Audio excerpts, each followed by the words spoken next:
বিভিন্ন মন্ত্রণালয় বিভাগের দেশের চলমান সহিংসতায় দুর্বৃত্তদের হামলায় বিঘ্নতা ঘটে ইন্টারনেটে। পরিস্থিতি নিয়ন্ত্রণে কারফিউর মতো সিদ্ধান্ত নিতে হয় সরকারকে।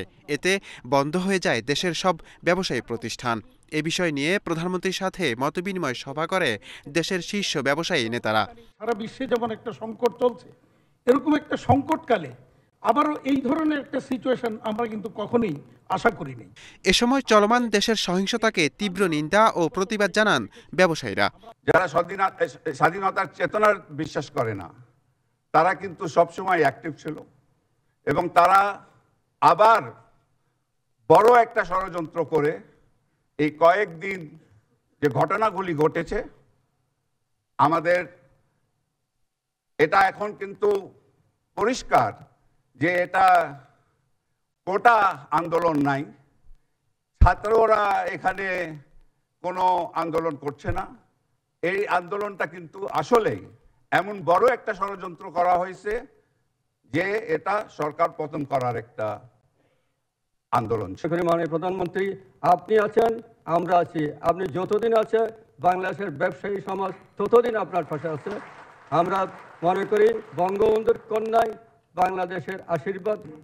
ছাত্র আন্দোলনকে ঢাল করে অশুভ চক্র, স্বাধীনতা বিরোধী চক্র বিএনপি জামাত, আমি বলবো সারা বাংলাদেশের সন্ত্রাসীদের এনে আছে যে ধ্বংসলীলা চালালো এবং চালানো হয়েছে, এদের উদ্দেশ্যই ছিল এদেশের সম্পদ ধ্বংস করা, বঙ্গবন্ধু কন্যাকে হত্যা করা।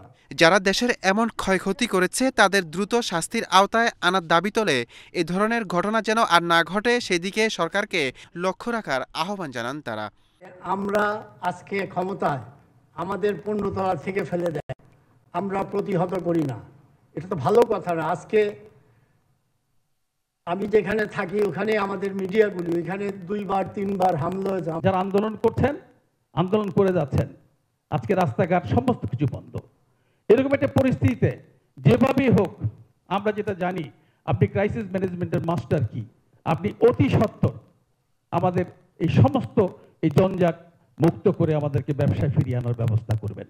এত অল্প সময়ের মধ্যে এই অগ্নি সন্ত্রাস, এত বড় প্রলয়, এটা তো চিন্তাই করা যায় না। এটা একটা অর্গানাইজড ক্রাইম, একটা ক্রিমিনাল অ্যাক্ট। শেখ হাসিনার নেতৃত্বে আগামীর স্মার্ট বাংলাদেশ বিনির্মাণে এগিয়ে যাবে দেশ বলেও আশা প্রকাশ করেন ব্যবসায়ীরা। সকলের যদি একমাত্র অবজেক্টিভ থাকে বাংলাদেশকে এগিয়ে নেওয়া যাওয়া, তাহলে বোধহয় আমাদের কোনো পিছপা হতে হবে না। নূর মোহাম্মদ ভূঁইয়া, এশিয়ান টেলিভিশন, ঢাকা।